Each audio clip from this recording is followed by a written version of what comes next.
সবচেয়ে একটা কম দামি জিনিস সেটা হচ্ছে এই জিনিসটা দেখেন, আমি এই জিনিসটা নিয়ে আসলাম। যদি আমি সাথে কিন্তু এটা দেখা গেল যে এটা যদি আমি এখানে ফেলে দিই তাহলে এই পাইটা কিন্তু পানি ঢুকবে।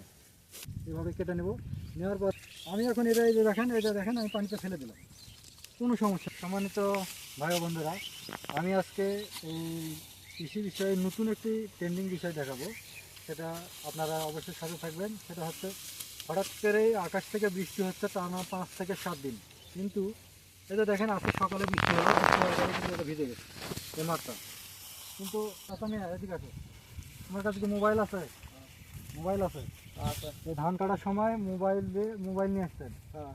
এখন আসলে আমাদের যে এই কৃষি প্রযুক্তিটা দিন দিন যেহেতু দূরে যাচ্ছে, মানে আরও সামনের দিকে যাচ্ছে, সেক্ষেত্রে আমাদের প্রায় এখানে প্রায় সবারই কাছে কিন্তু মোবাইল আছে। মোবাইল আছে নাকি? সবারই কাছে আছে। কিন্তু আমরা যখন মাঠের ধান কাটতে আসার সময় দেখা যায় যে এই মোবাইলটা ভিজে যাচ্ছে, হঠাৎ করে বৃষ্টি আসে ভিজে যাচ্ছে। আমরা এমন একটা মাঠের মাঝখানে আসছি যেখানে আমাদের কোনো পলিথিন নাই বা কোনো নেই যে আমরা এই মোবাইলটাকে রক্ষা করবো। কিন্তু মোবাইলটা রক্ষা করা কিন্তু দরকার। এটা অর্থাৎ আমাদের যে দিন হাজিরা আছে তার সাথে হয়তো বা 10-15 গুণ 20 গুণ বেশি এই মোবাইলটার দাম। কিন্তু আমরা এটা কীভাবে রক্ষা করবো? আমি এটা কীভাবে রক্ষা করবো? মোবাইলটা দেখেন তো,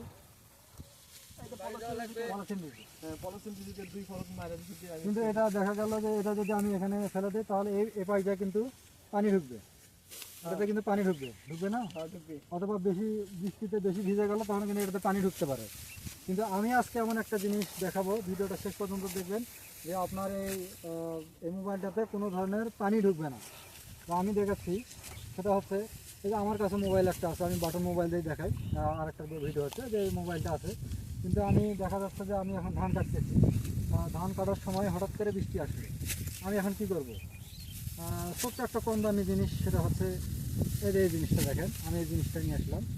যদি আমি সাথে করে নিয়ে আসি, তো যখনই বৃষ্টি আসবে তখনই আমি এটা কাটবো।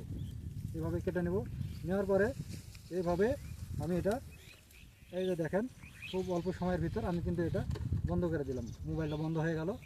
এই যে মোবাইলটা আমার বন্ধ হয়ে গেল। এই যে মোবাইলটা আমি এইভাবে যদি এখন এভাবে বেঁধে রাখি, এই যে দেখেন বেঁধে নিলাম। আমি এখন এটা এই যে দেখেন আমি পানিতে ফেলে দিলাম, কোনো সমস্যা নেই। এটা আমার যদি কোনো পুকুরের পানিতে পড়ে তাহলে কিন্তু এটা হবে না। এই যে দেখেন এটা দেখেন, এটা আমি এখন পানিতে ধুয়ে নিলাম, এটা আমার আর কোনো ক্ষতি হবে না। কিন্তু এটা আমার কিভাবে সম্ভব হচ্ছে? এটা সম্ভব হচ্ছে আমি শুধুমাত্র একটা যেটা আমরা কন্ডম বলে থাকি, সেটা আমি নিলাম, নিয়ে আমি এই কাজটা করলাম। যে কৃষকরা আপনারা এই জিনিসটা যদি আপনারা করেন, আমরা একই জিনিস বিভিন্নভাবে বিভিন্ন সময়ে বিভিন্নভাবে ব্যবহার করতে পারি। আপনারা যদি এই কাজটা করেন, আপনার মোবাইলটা সবসময় নিরাপদ। এটাতে আপনি চাপা সব কিছু করতে পারবেন, কোনো সমস্যা হবে না। এটা দেখেন এখন ফোন যাবে, ফোন আসবে, কোনো সমস্যা নেই, ভিজবে না। আপনারা কি এখন থেকে এটা করতে পারেন? হ্যাঁ ইনশাল্লাহ। আপনারা অবশ্যই এই কাজটাই করবেন এখন, যে অল্প খরচে আপনারা এই ফোনটা একদম 100% নিরাপদ থাকবে। ইনশাল্লাহ আমরা আছি। ধন্যবাদ, আসসালামু আলাইকুম।